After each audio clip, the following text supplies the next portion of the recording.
22শে শ্রাবণ আমার মনের মধ্যে অবিরাম জলের ধারা, আমার বুকের মধ্যে হাহাকার।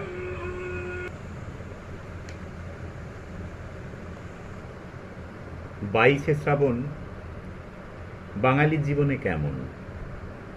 শ্রাবণের অবিরাম ধারাস্রোতের মতোই এই দিনটা এলে সমগ্র বাঙালি সত্তার চোখে ঝরে বারিধারা। বাংলার গর্ব, দেশের অহংকার, আমার প্রাণের মানুষ, আমার আত্মার শান্তি। এদিনেই অমৃত লোকের পথে যাত্রা করেছেন। ভেতরটা কেমন কেঁদে ওঠে বোঝাতে পারি না সবাইকে। সূচনাটা ছিল সেই 1940 সাল থেকেই। 1940 সালের 19শে সেপ্টেম্বর শ্রী শ্রী রবীন্দ্রনাথ ঠাকুর কালিম্পংয়ের গৌরীপুর ভবনে অবস্থান করছেন। সঙ্গে সঙ্গী হিসেবে আছেন পুত্রবধূ প্রতিমা দেবী। সেই কবে ছোট্ট থেকেই কবির পাহাড় যাত্রা। অসীমের মধ্যে এক সীমারেখার মতো দাঁড়িয়ে আছে পাহাড়। কবি পাহাড়ের আলো, তার মধ্যে আকাশ থেকে নেমে আসা ঈশ্বরের শব্দ কেমন যেন শুনতে পেতেন। 25শে সেপ্টেম্বর রাত্রে কবির দেহের অস্বাভাবিকতা অনুভূত হয়। কাউকে কিছু বলেননি। পরের দিন একই ঘটনার পুনরাবৃত্তি হয়, আবার সেই যন্ত্রণা। মাঝরাতে হঠাৎ অসুস্থ হয়ে পড়েন। প্রতিমা দেবী লিখছেন, হঠাৎ ঘুম ভেঙে গেল কিসের শব্দে জানি নে। বুঝলুম বনমালী উঠেছে, বাবা মশায়ের ঘরে আলো জ্বলছে। সেদিন 26শে সেপ্টেম্বর। আমি উঠে বনমালীকে জিজ্ঞাসা করলুম, কিরে বাবা মশাই কেমন আছেন? বনমালী বললে, না বৌমা, ভালো ঠেকছে না। দীর্ঘদিনের সঙ্গী বনমালী হয়তো বুঝতে পারলেন এবার ডাক এসেছে। এ তাঁরই পূর্ব লক্ষণ।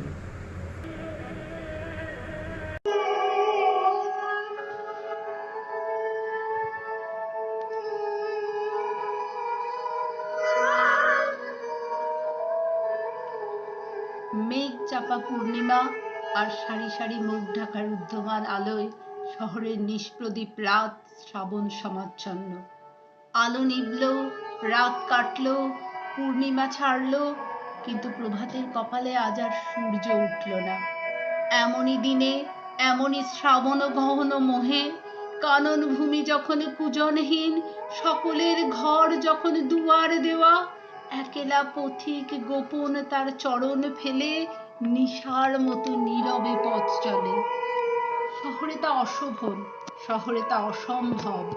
পথিকের বাঁধা পথ আরো বেঁধে দেওয়া হয়েছে। Colootola street, college street, Cornwallis street হয়ে পথিক যাবে। তারই একটা মোড়ে সহস্র নিরুপায়ের ভিড়ে দাঁড়িয়ে ভিজছি। দূর হতে কানে আসছে বিপুল পরাজয়ের তুমুল জয়ধ্বনি।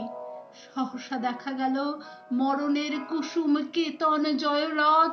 মনে হলো কি বিচিত্র শোভা তোমার, কি বিচিত্র সাজ।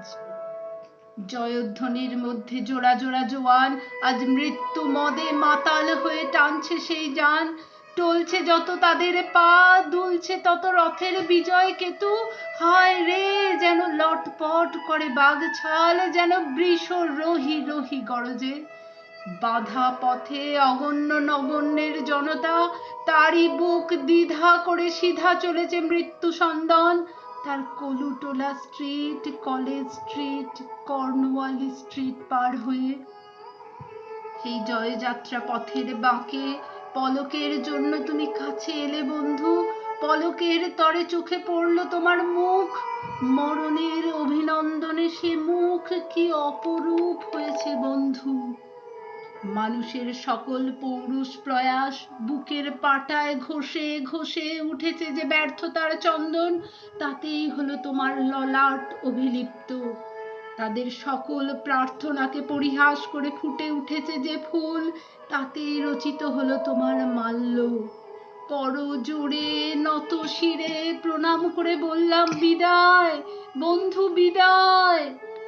মরণের হাতের লীলা কমল তুমি, চলেছ আজ জনস্রোতের তরঙ্গে তরঙ্গে, সদ্য ছেঁড়া সহস্রদল পদ্মের মতোই ভেসে শোকের বার দরিয়ায়। অগণিত নগণীর নাগালের বাইরে পরম অভিমানে তারা ছুঁড়ে ছুঁড়ে ফেলছে তাদের নিষ্ফলা ফুল। আমি ফুল দিইনি বন্ধু, আমার পথে ফুলের দোকান পড়ে না। আমি বলতে এসেছিলাম হৃদয় বন্ধু, শোনো গো বন্ধু মোর, কিন্তু তুমি তখন আমার কথার বাইরে চলে গেছো। তাই শুধু চোখের জল মুছে চোরের মতো চুপি চুপি ঘরে ফিরছি। ফেরার পথে পরাজয়ের জয়োল্লাস মৃদু হতে হতে আর শোনা যাচ্ছে না, শুধু তার প্রতিধ্বনি উঠেছে অন্তরে। আজি পিঞ্জর ভুলাবারে কিছু নাহিরে। আর সাথে সাথে রিক্সাওয়ালার ঠুনঠুনিতে সান্ত্বনা বাজছে, কি বিচিত্র শোভা তোমার, কি বিচিত্র সাজ, শোভা তোমার, কি বিচিত্র সাজ।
আজ 22শে শ্রাবণ, কবিগুরুর মহাপ্রয়াণ দিবস। আমাদের বিদ্যালয় বিনম্রভাবে এই দিনটি পালন করছে। আমরা সকলে বাড়িতে বসেই কবিগুরুর এই মহাপ্রয়াণ দিবস উদযাপন করব। আজকের দিনেই গুরুদেবের নির্লিপ্ত আত্মা ধীরে ধীরে মহাসঙ্গমের দিকে বিলীন হয়ে গিয়েছিল। আমরা প্রত্যেক ছাত্রছাত্রী, অভিভাবক, অভিভাবিকা সকলে মিলে আজকের এই দিনটি পালন করছি নিজেদের বাড়িতে থেকেই। এই দিনে কবিগুরুর গানেই তাকে আমি শ্রদ্ধা নিবেদন করব। কোন আলোতে প্রাণের প্রদীপ জ্বালিয়ে তুমি ধরায় আসো, কোন আলোতে প্রাণের প্রদীপ জ্বালিয়ে তুমি ধরায় আসো। সাধক গো, প্রেমিক গো, পাগল গো, ধরায় আসো, কোন আলোতে প্রাণের প্রদীপ জ্বালিয়ে তুমি ধরায় আসো। এই অকুল সংসারে দুঃখ আঘাত তোমার প্রাণে বিনা ঝংকারে, এই অকুল সংসারে দুঃখ আঘাত তোমার প্রাণে বিনা ঝংকারে। ঘোর বিপদ মাঝে কোন জননীর মুখের হাসি দেখিয়া হাসো, ঘোর বিপদ মাঝে কোন জননীর মুখের হাসি দেখিয়া হাসো। কোন আলোতে প্রাণের প্রদীপ জ্বালিয়ে তুমি ধরায় আসো,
নমস্কার।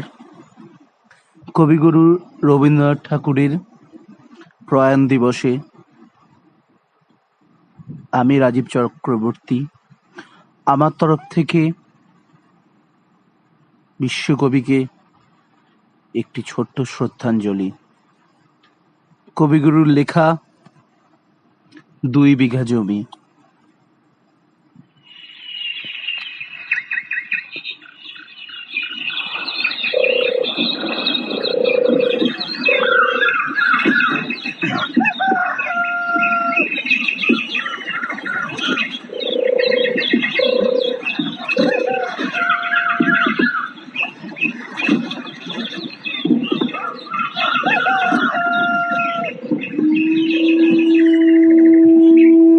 শুধু বিঘে 2 ছিল মোর ভুঁই, আর সবে গেছে ঋণে। বাবু বলিলেন, বুঝেছ উপেন, এ জমি লইব কিনে? কহিলাম আমি, তুমি ভূস্বামী, ভূমির অন্ত নাই। চেয়ে দেখো মোর আছে বড় জোর, মরিবার মতো ঠাই। শুনি রাজা কহে, বাপু জানো তো হে, করেছি বাগান খানা। পেলে 2 বিঘে, প্রস্থে ও দিঘে সমান হইবে টানা। ওটা দিতে হবে। কহিলাম তবে, বক্ষে জুড়িয়া পানি, সজল চক্ষে করুণ রক্ষে গরিবের ভিটে খানি। সপ্তপুরুষ যেথায় মানুষ, সে মাটি সোনার বাড়া। দৈনের দায়ে বেচিব সে মাই, এমনই লক্ষ্মী ছাড়া। আঁখি করি লাল রাজা ক্ষণকাল, রহিল মৌন ভাবে। কহিলেন শেষে ক্রূর হাসি এসে, আচ্ছা সে দেখা যাবে।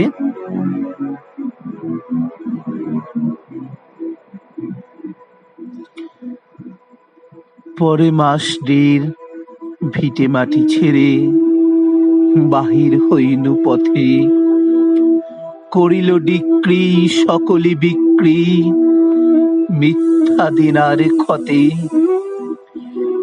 এ জগতে হায় সেই বেশি চায়, আছে যার ভুরি ভুরি।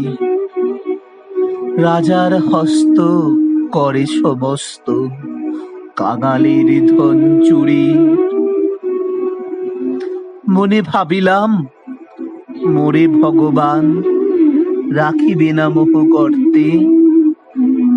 তাই লিখি দিল বিশ্ব নিখিল 2 বিঘার পরিবর্তে।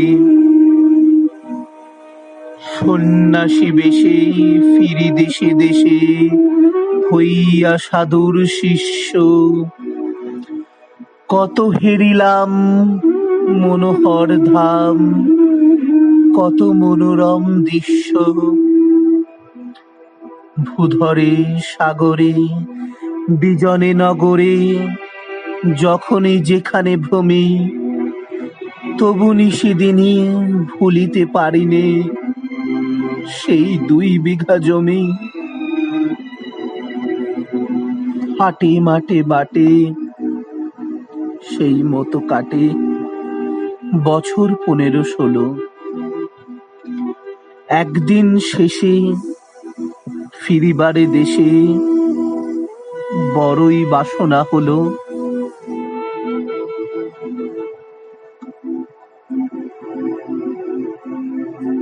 বড়ই বাসনা হলো। নম নম নম সুন্দরী মম জননী বঙ্গভূমি। গঙ্গার তীর স্নিগ্ধ সমীর, জীবন জুড়ালে তুমি। অবারিত মাঠ, গগনে ললাট, চুমে তব পদধূলি, ছায়া সুনিবিড়, শান্তির নীড়, ছোট ছোট গ্রামগুলি, পল্লব ঘন আম্র কানন, রাখালের খেলাগৃহ, স্তব্ধ অতল দিঘি কালো জল, নিশীথ শীতল স্নেহ, বুক ভরা মধু, বঙ্গের বধূ জল লয়ে যায় ঘরে, মা বলিতে প্রাণ করে আনচান, চোখে আসে জল ভরে। 2 দিন পরে দ্বিতীয় প্রহরে প্রবেশিনু নিজ গ্রামে, কুমোরের বাড়ি দক্ষিণে ছাড়ি, রথতলা করি বামে, রাখি হাট খোলা নন্দীর গোলা, মন্দির করি পাছে, ত্রিশাতুর শেষে পৌঁছিনু এসে আমার বাড়ির কাছে।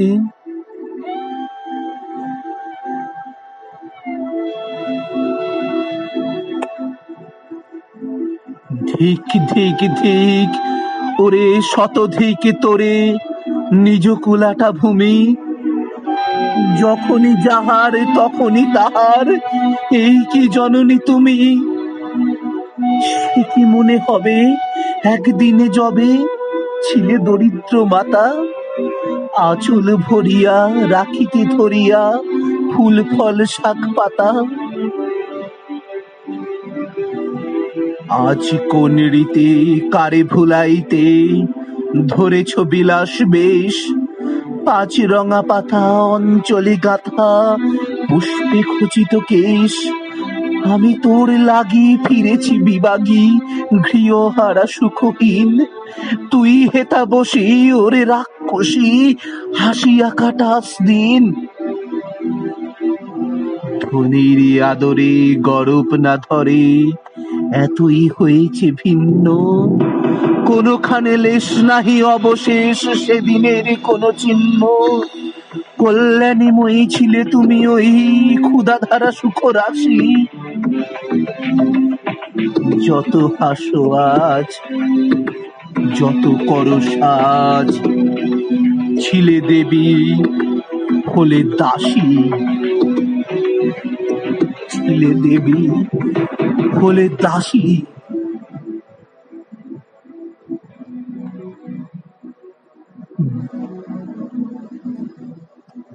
বিদীর্ণ হিয়া ফিরিয়া ফিরিয়া চারিদিকে চেয়ে দেখি, প্রাচীরের কাছে এখনো যে আছে সেই আম গাছ, একই বসি তার তলে, নয়নের জলে শান্ত হইল ব্যথা, একে একে মনে উদিল স্মরণে বালক কালের কথা, সেই মনে পড়ে জ্যৈষ্ঠের ঝড়ে রাত্রে নাইক ঘুম।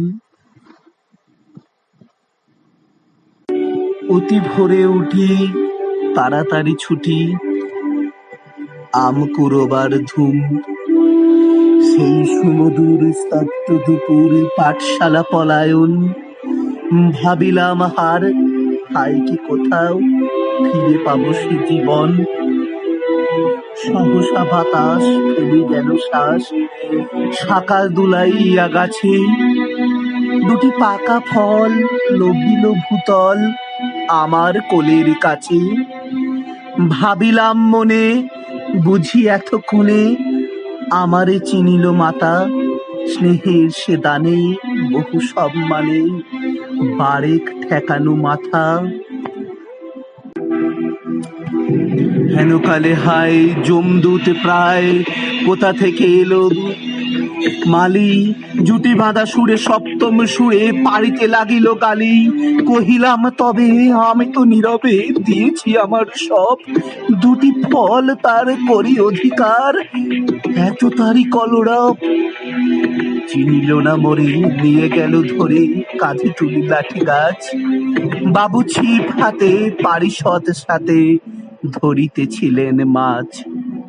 শুনে বিবরণে কথে তিনি কনে মারিয়া করিব খুন। বাবু যত বলে পারিষদ দলে বলে তার শতগুণ। আমি কহিলাম দুটি আম, শুধু দুটি আম ভিত বাকি মহাশয়।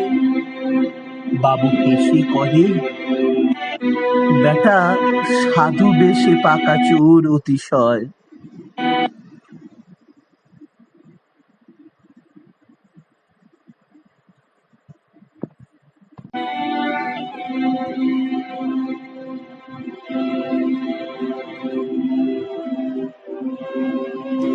আমি শুনে হাসি, আখি জলে ভাসি। এই ছিল মোরে ঘটে। তুমি মহারাজ সাধু হলে আজ, আমি আজ চোর বটে।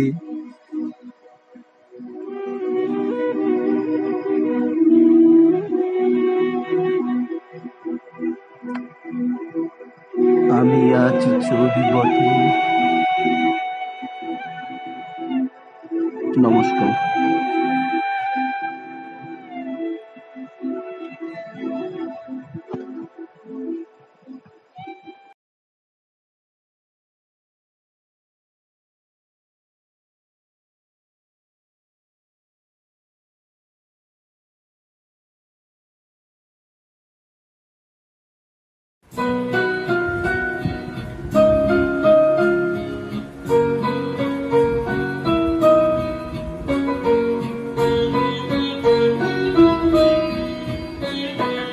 আকাশ ভরা সূর্য তারা, বিশ্ব ভরা পান তাহারি মাঝখানে আমি পেয়েছি মোর স্থান বিষয়ে। তাই জাগে আমার গান আকাশ ভরা।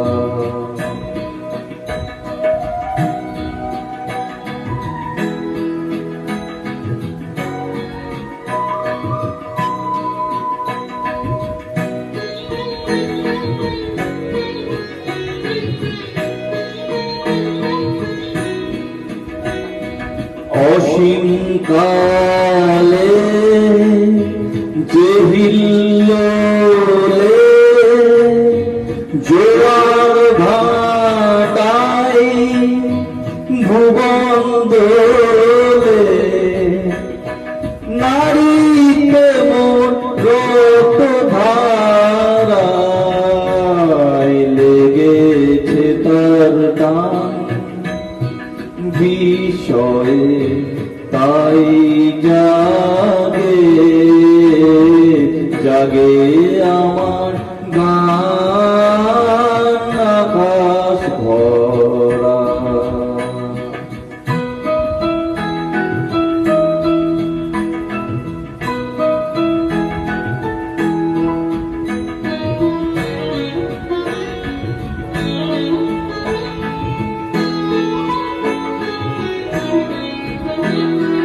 ঘাসে ঘাসে পা ফেলেছি, বনের পথে যেতে ফুলের গন্ধে চমক লেগে উঠেছে মন মেতে। ছড়িয়ে আছে আনন্দেরই গান বিষয়ে। তাই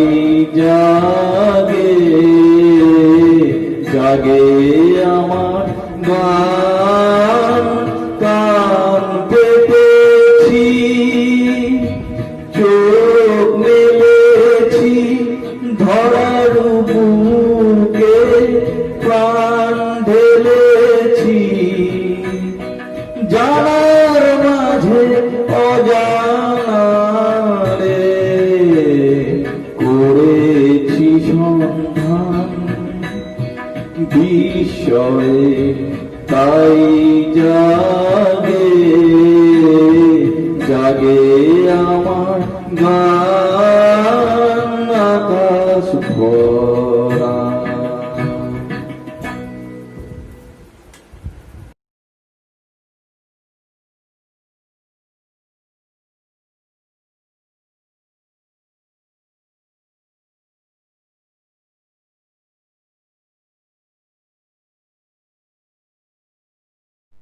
নমস্কার। রবীন্দ্রনাথ ঠাকুরের কৃষ্ণকলি। কৃষ্ণকলি আমি তারেই বলি, কালো তারে বলে গাঁয়ের লোক। মেঘলা দিনে দেখেছিলেম মাঠে, কালো মেঘ কালো হরিণ চোখ। ঘোমটা মাথায় ছিল না তার মোটে, মুক্ত বেনি পিঠের পরে লোটে। কালো, তা সে যতই কালো হোক, দেখেছি তার কালো হরিণ চোখ। ঘন মেঘে আধার হলো দেখে, ডাকতে ছিল শ্যামল দুটি গাই। শ্যামা মেয়ে ব্যস্ত ব্যাকুল পদে, কুঠির হতে ত্রস্ত এলো তাই। আকাশ পানে হানি যুগল ভুরু, শুনলে বারেক মেঘের গুরু গুরু। কালো, তা সে যতই কালো হোক, দেখেছি তার কালো হরিণ চোখ। পূবে বাতাস এলো হঠাৎ ধেয়ে, ধানের খেতে খেলিয়ে গেল ঢেউ। আলের ধারে দাঁড়িয়েছিলেম একা, মাঠের মাঝে আর ছিল না কেউ। আমার পানে দেখলে কিনা চেয়ে, আমি জানি আর জানে সেই মেয়ে। কালো, তা সে যতই কালো হোক, দেখেছি তার কালো হরিণ চোখ। এমনি করে কালো কাজল মেঘ জ্যৈষ্ঠ মাসে আসে ঈশান কোণে, এমনি করে কালো কমল ছায়া আষাঢ় মাসে নামে তমাল বনে। এমনি করে শ্রাবণ রজনীতে হঠাৎ খুশি ঘনিয়ে আসে চিতে। কালো, তা সে যতই কালো হোক, দেখেছি তার কালো হরিণ চোখ। কৃষ্ণকলি আমি তারেই বলি, আর যা বলে বলুক অন্য লোক। দেখেছিলেম ময়না পাড়ার মাঠে, কালো মেয়ের কালো হরিণ চোখ। মাথার পরে দেয়নি তুলে বাস, লজ্জা পাবার পায়নি অবকাশ।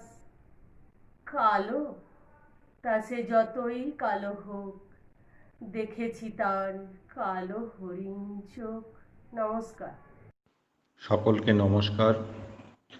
আজ 22শে শ্রাবণ, বিশ্বকবি রবীন্দ্রনাথ ঠাকুরের মৃত্যু দিবস। মৃত্যুকালে তার বয়স হয়েছিল 80 বছর, অর্থাৎ তার জীবদ্দশার যে 80টি বসন্ত তিনি পার করেছিলেন, তার মধ্যেই তার দীর্ঘ সাহিত্য কীর্তি কথা আমরা কম বেশি সকলেই জানি। সাহিত্যের সমগ্র ধারা তার হাতের যে লেখনী, সেই লেখনীতে পরিপুষ্ট করেছেন। শুধু লিখেই তিনি ক্ষান্ত হননি, সেই সমস্ত কবিতা, নাটক তিনি কম বেশি অভিনয় করেছেন। এইভাবে বাংলার সাহিত্য জগতে সমগ্র বাংলা তথা বিশ্ববাসীকে তার সাহিত্য কীর্তির আলোয় আলোকিত করেছেন। আজকের যে প্যান্ডামিক পিরিয়ড চলছে, সেই প্যান্ডামিক পিরিয়ডে আমরা সমগ্র মানুষ, সমগ্র বিশ্ববাসী আজ এক প্রশ্নচিহ্নের মুখোমুখি হয়েছে। এই উদ্ভূত পরিস্থিতিতে কি করে মানুষ তার জীবনের অস্তিত্ব রক্ষা করবে, সেই নিয়ে এক দ্বিধার মধ্যে দিন কাটাচ্ছে। আজ কবিকে তার এই মৃত্যুবার্ষিকীর দিনটিতে সশ্রদ্ধ প্রণাম জানাই, তার আত্মার সর্বশান্তি কামনা করি।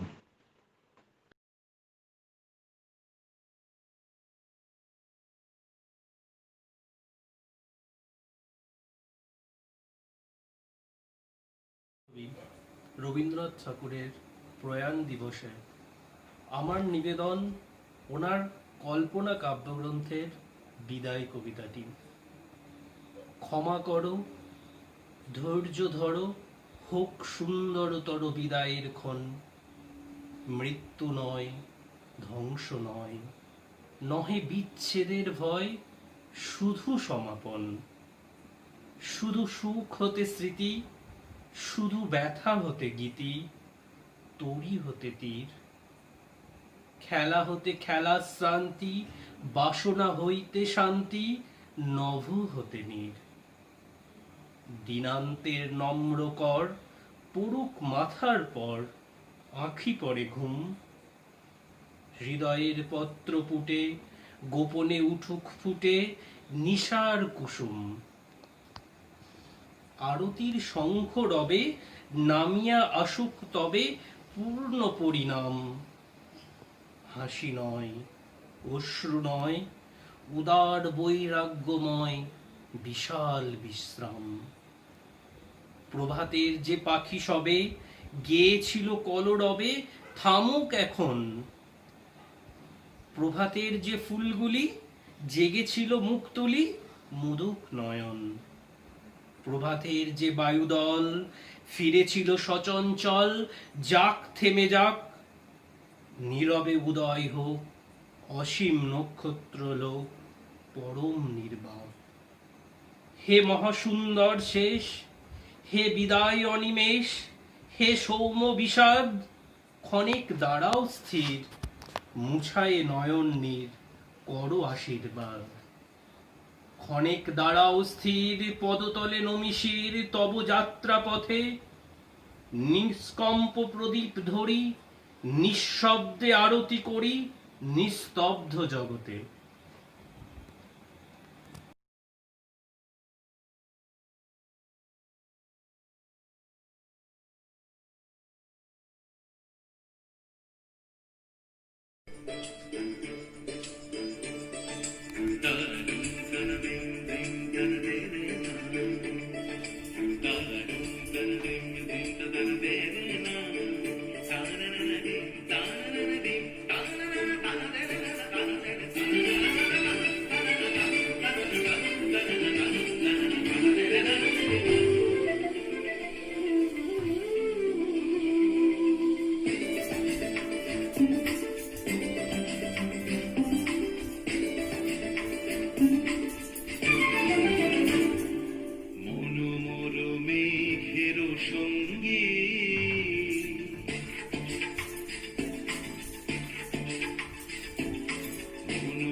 চলে দিক দিগন্তের পানে, নিঃসীম শূন্যে শ্রাবণ বর্ষণ সঙ্গীতে। রিমিঝিম রিমিঝিম রিমিঝিম মনোমর মেঘের সঙ্গী, উড়ে চলে দিক দিগন্তের পানে, নিঃসীম শূন্যে শ্রাবণ বর্ষণ সঙ্গী।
ছলো ছলো ছলো তটিনী তরঙ্গে বায়ু বহে পূর্ব সমুদ্র হতে ছলো ছলো ছলো তটিনী তরঙ্গে মন মোর ধায় তারি মত প্রবাহে কালো তমাল অরণ্যে মন মোর ধায় তারি মত প্রবাহে কালো তমাল অরণ্যে ক্ষুব্ধ শাখা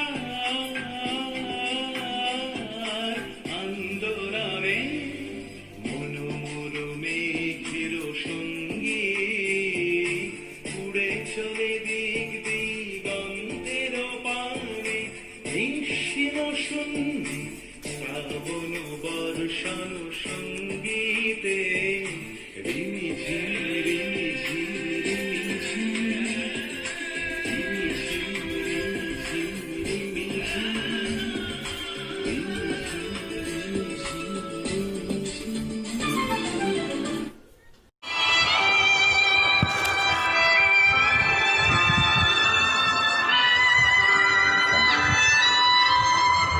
ডাক্তার জানিয়ে দিলেন অসুখ বড় কঠিন, এখানে কিছু করা যাবে না, যেতে হবে কলকাতায়। আয়োজন সম্পূর্ণ হলো। 29শে সেপ্টেম্বর কবিকে জোড়াসাঁকো আনা হলো। 8 জন ডাক্তার নিয়ে তৈরি হলো টিম। পরিচর্যার হাত বাড়ালেন প্রতিমা দেবী,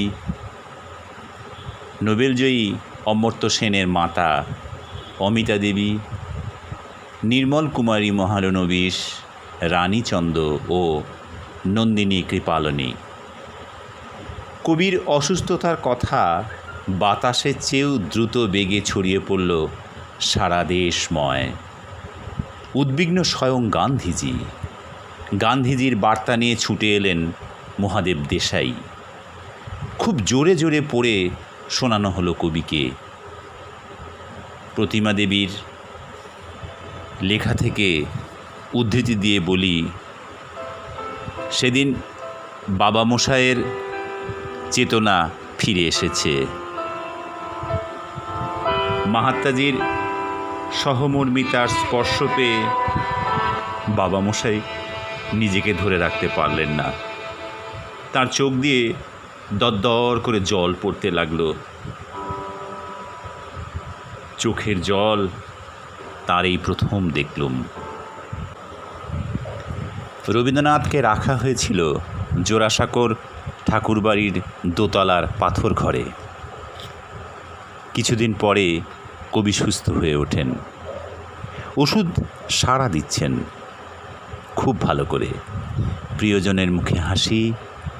ডাক্তারি পরামর্শে কবিকে নিয়ে যাওয়া হলো শান্তিনিকেতনে। প্রকৃতির সংস্পর্শে কবি ভালো থাকবেন। শান্তিনিকেতনের উদার উন্মুক্ত প্রকৃতির মাঝে মানসিকভাবে ভালোই ছিলেন কবি। শরীর অশক্ত, অপটু, কিন্তু অপরিসীম মনের জোর। কিন্তু এ সুখও সইল না বেশি দিন। আবার জ্বর আসতে লাগলো। ডাক্তার ঠিক করলেন অপারেশন করতেই হবে। 25শে জুলাই 9ই শ্রাবণ রবীন্দ্রনাথকে শান্তিনিকেতন থেকে কলকাতায় আনার ব্যবস্থা করা হলো।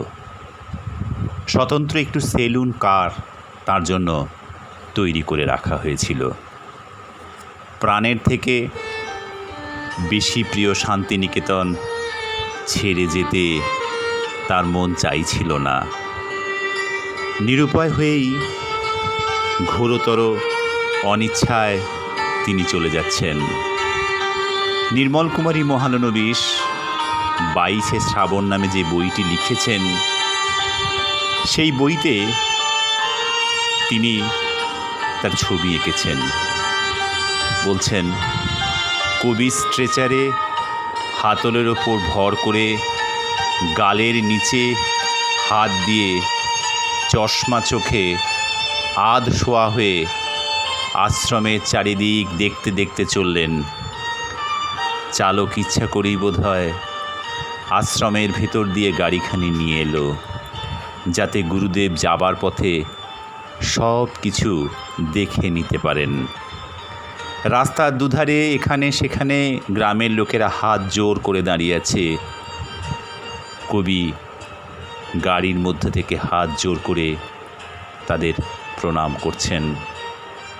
কোনো চিৎকার নয়, কোনো জয়ধ্বনি নয়, একেবারে স্তব্ধ, গভীর শ্রদ্ধা। কবি চলে যাচ্ছেন শান্তিনিকেতন থেকে পাথরের, ইটের, কাঠের শহর কলকাতায়।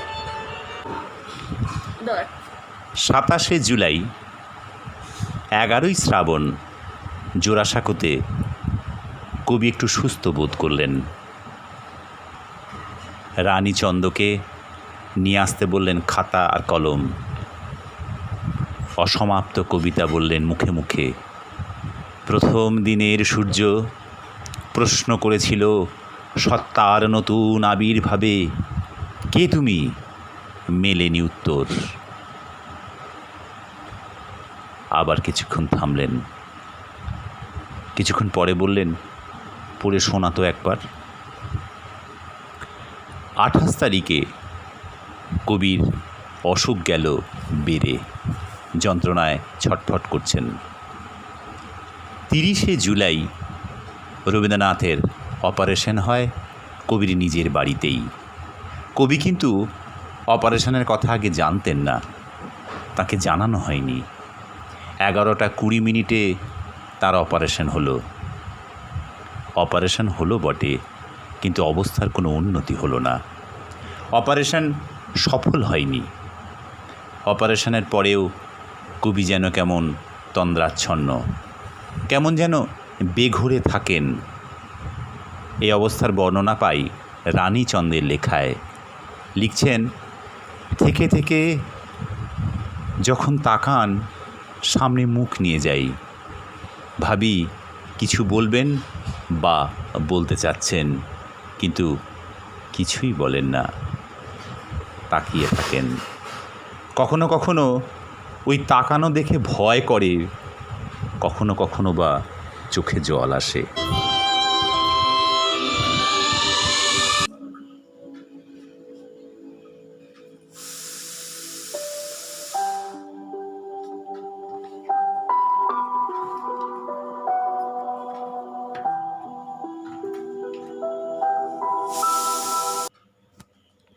ছয়ই আগস্ট, 21শে শ্রাবণ, রাতের দিকে কবির অবস্থা খুব খারাপ হলো। পূবের আকাশে তখন পূর্ণিমার চাঁদ, চারিদিকে আলোর বন্যা। জ্যোৎস্না ভেজা রাতের শেষে এলো অশ্রুসিক্ত 22শে শ্রাবণ। এই দিনটি কবির কাছে মোটেও সুখকর হয়নি। এই দিনেই হারিয়েছেন প্রিয় পুত্র নীতীন্দ্রনাথ ঠাকুরকে, হারিয়েছেন কন্যা মীরা দেবীকে। বেদনাহত কবি এই দিনেই একদিন লিখেছিলেন, দুঃখের দিনে লেখনীকে বলি লজ্জা দিও না, সকলের জন্যে নয় সে আঘাত। 22শে শ্রাবণ, সকাল 7টায় চারিদিকেই কেমন যেন একটা শোকের পরিবেশ। বিধুশেখর শাস্ত্রী কবির পায়ের দিকে মাটিতে বসে বৈদিক মন্ত্রোচ্চারণ করলেন। বিষণ্ণতা গ্রাস করছে সকলের চোখ মুখ। বিপন্ন কণ্ঠে বিধুশেখর পাঠ করে চলেছেন, ওং পিতা নহসি পিতা নবোধি নমস্তে হস্তু মাহিংসি विश्वानि देवसवितर्दुरितानि परासुव जद्भद्रं तन्ययासुव। ॐ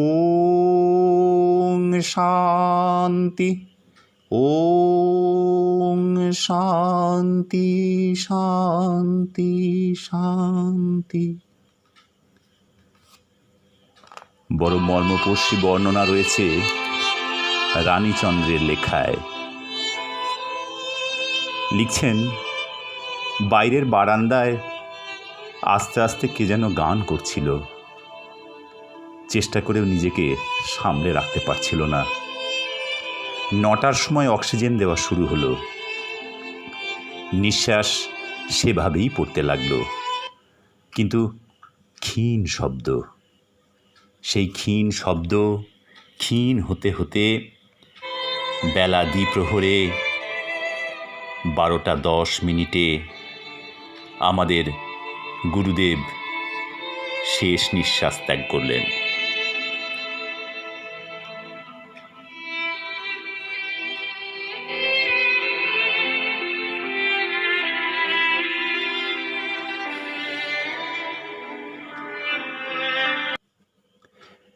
কবির খুব ইচ্ছে ছিল তার দেহ যেন মিশে যায় শান্তিনিকেতনের মাটিতে। নির্মল কুমারী মহালনবিশকে জানিয়েছিলেন সে কথা, জানিয়েছিলেন রানীচন্দকে, কিন্তু রবীন্দ্রনাথের শেষ ইচ্ছা পূরণ হয়নি। শেষকৃত্য হয় প্রাণহীন এই নগরেই। তার অন্তিম যাত্রার ছবি পেয়ে যাই রানীচন্দ্রের লেখায়। লিখছেন, জনস্রোতের ওপর দিয়ে যেন একখানি ফুলের নৌকো হু হু করে নিমেষেই দৃষ্টির বাইরে চলে গেল। গভীর অন্ধকার থেকে ভোরের আলো যেমন আসে, তেমন করেই যেন একটা গান নিজস্ব সুর নিয়ে বেজে উঠল, যে গান যুগ যুগ ধরে আমাদের সবারই মনে বাজতে থাকে।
রাঙিয়ে দিয়ে যাও যাও যাও গো এবার যাবার আগে, রাঙিয়ে দিয়ে যাও যাও যাও গো এবার যাবার আগে।